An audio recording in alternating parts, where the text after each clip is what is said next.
Hey, this is Trish here for today's video. I have had a very long day of putting in music. My fingers are cramping, my eyes are crossing. I've been doing lots of Broadway show tunes. Yeah, this is an old show. This is Hello Dolly, and there's a song in here that I absolutely love. It's called It Only Takes a Moment. Makes me cry every time I try to sing it. So I've been working on doing that and some Being Alive and some other great songs. So just working on that. But I'm working on my laptop, and so it's my eyes had to get away. And so as I was getting away from the work for just a little bit, I was doing my evening walk, just about a mile and a half or so, not very far, and I came across the local pastry shop, and I looked in the window and I saw a friend of mine that I haven't seen in forever. Turns out since I've seen her, she's had a baby and he's 4 months old. I'm like, time has not really passed by that quickly, has it? And sure enough, it has. But as I went in the store to talk to her, I saw in one of the cases my absolute favorite dessert that they have not had in months. I know this because I keep checking, and they haven't had it. And it is this Absolute Divine, my weakness, cheesecake with some chocolate. And look at that. Look at that. Can you see? It is strawberry cheesecake with a chocolate covered strawberry on top. It is so awesome. I don't know, can you see? I mean, like real strawberries in here. This is not from a mix. This is not something fake. This is real cheesecake. Look at that. If I had sexy music, I would play it right now so you could just get the full entire atmosphere of what this is. It is awesome. Now, there's an anecdote to this. This has not been in the shop for literally months, if 6 months or more. So I have not been able to indulge. So I got this so that I can indulge in this oh so fabulous. Here, one more. Bow, tiki, bow, wow, wow. Yeah, awesomeness that it is. Now, I want to explain why this is important for me. Food is my drug. If there is some kind of AA meeting for people who are addicted to food and use food to suppress emotion or deal with emotions, I probably should have been in that group about 10 years ago, because food is my drug. And it has taken a lot of work on my part to not use food, especially desserts, my weakness, to deal with emotion, suppress emotion, just to escape from whatever I'm feeling. The same way other people use alcohol or drugs or even cigarettes, you know, because you can't smoke inside nowadays, so you have to go outside. So smoking allows you to get away from people you don't want to be around or situations you don't want to be around. It's an excuse to go outside, aside from the addictive effects of the nicotine. But food was my drug, and I'm a very good cook, especially in the baking and sweets department, and so when I started using food to deal with things was postpartum, after I had my daughter, and I was so overwhelmed and overstressed with being a new mom with no support, absolutely no help. I was literally fending for myself on how to do everything, and it was overwhelming. The first 6 months were horrible for me personally, as I tried to do everything that I could for her, to take care of her. And I learned quickly the easiest way to fill up that emptiness you feel when you feel so alone and like you're not good enough, you're worthless. Nothing fills that up faster than a pan of warm brownies. When you're feeling empty and cold, warm brownies will fill you up and just make you feel so much better. It doesn't help that chocolate actually releases, happy, hormones. And so I just started using food to deal with things, and it was devastating. It was devastating to my body. I gained 100 pounds in 6 months. I was a walking blob of misery and unhappiness, and I felt so awful because how could I be a good mother? How can I shape and mold this little human being to be a good person in society when I didn't feel like a good person in society? And so I just used food for all the wrong reasons. By that point, just 6 months of abusing my food, abusing my body with the food, it was too late. I had screwed up my thyroid. I was pre-diabetic. I did have my triglycerides and all that checked, and amazingly, all my numbers were within the normal range. Was I was a little on the high end of normal, but it was still within normal, and it was crazy. When she was 14 months old, I went back to work because I was a stay-at-home mom. So it was 24/7, no breaks. You don't, people who don't understand what it's like to be a stay-at-home mom is 24/7, unable to get away. Freedom. It's you don't get to clock out, you don't get a break, and you don't get extra pay for working more than 8 hours a day. You don't get overtime. You don't get vacation day. You don't get sick days. It's being a stay-at-home mom is tough. But when she was 14 months old, I went back to work very happily. It was awesome. I loved going back to work. I missed her terribly, but it was another source of stress because then I felt guilt because I was going to work.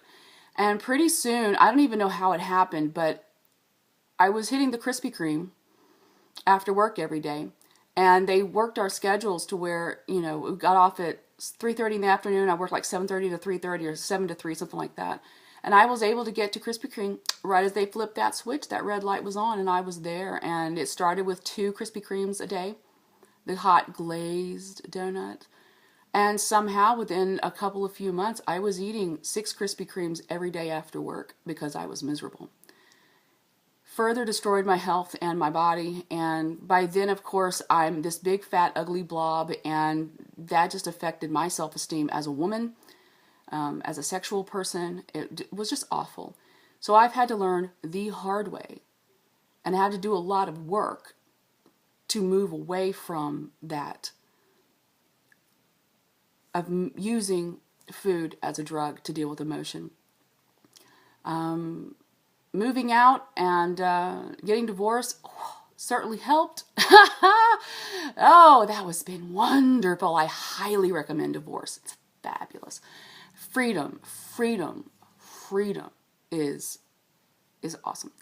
And I lost weight, and then had a reaction to bread of all things. And eating store-bought bread started triggering some of the weight gain that I've had in the past year. And so now I'm dealing with that. And so, but now that I know what my triggers are, now that I know what my habits are, now that I know what my go to deal with bad things in my life habits are, then I know what I can do to avoid them, and I recognize them when they happen. So why do I bring all this up? Yummy! This is because, and I had to have a little talk with myself, very briefly, but I did it. I think I won the debate. But with everything that's been going on today, the past few days, this week, this month, past couple of months, I am not using this as a reward or as a way to suppress emotion. I'm using this because it is delicious and I haven't had it in 6 months and I want it. And that's okay, because actually even the things that have been kind of bad in the past week, especially the past few weeks, they're turning out okay. If you've watched the past few videos, I've been going through some stuff. And so today, I'm feeling much better about things. And so just seeing this, yummy, and getting this made me think about that. It made me think about how I used to use this. I would have used this. I would have eaten this every day. I would have bought 2 of these a day. Well, no, I wouldn't have, because this was $6. So maybe I wouldn't have bought 2 a day, but I would have wanted 2 a day just to have that feel, because it's texture, it's taste, it's sensation, it's filling, it's delicious, chocolate covered strawberry. I know what I would have done. I would have abused this and everything else they have in that shop had I not learned to get a handle on how I abuse food as a drug. And so I know other people go through these kinds of things, and other people have their own issues with addiction and their own battles with whatever is their drug. And so You're not alone, and it's a journey. And even knowing what my triggers are and recognizing with that inkling of that little impetus of when I want to start to eat something just to suppress emotion or deal with emotion or escape from emotion, good, bad, even happy emotion. And it's hard because when food is so readily available and food marks every major occasion in our lives. When somebody has a baby, what do? They bring food. Well, they didn't bring it to me because I was alone, but nobody did that for me. But anyway, but you think of it like when you go to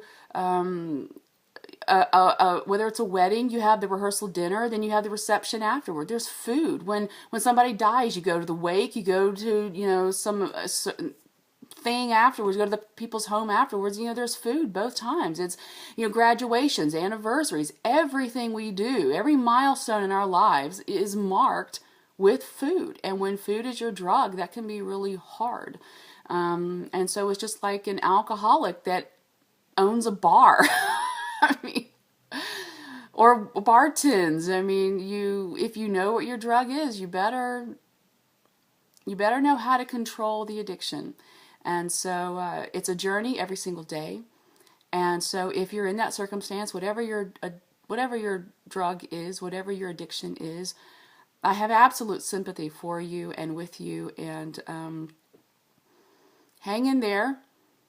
And if your addiction happens to be food, just remember that food is meant for nutrition, and it is meant to feed the body, to give the body the vitamins and nutrients that it needs in order to function. Just to function, not even excel or be a star athlete, but just to function.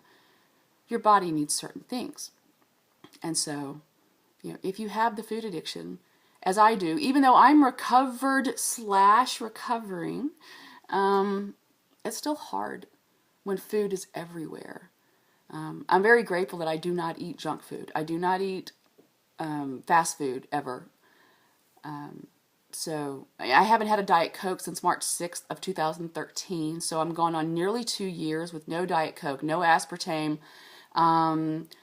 Stopped drinking green tea with Splenda back in June, July of 2013. And that was the last time I went to a fast food place. And, so that's about a year and a half that I haven't had sucralose, Splenda. Sucralose is, shown to cause cancer too. So it's, so stevia and honey. And then of course I use sugar when I bake, but I try not to bake too often because I want to make sure that if I'm baking, it's really for the taste of the food and not to suppress emotion or deal with things that are psychological, emotional, even intellectual, but using food to deal with that. Because for me and my body, I can't do that. So, anyway, okay. So, once again, did not mean to talk so long, but I love talking and sharing, and I love reading your comments. So please, if you're like me and dealing with an addiction of some kind, even if it's food, leave a comment so we can talk and learn and grow, because that's really what this whole thing is about, is just experiences and learning and growing and doing the best you can. I'm convinced of it because it's kind of hard otherwise. But anyway, all right. So that's today's video, and I absolutely love this. It's so good. But I'm enjoying it for what it is, not what it's going to do to me emotionally. So, although it is pretty fabulous. Okay, I love you. Bye.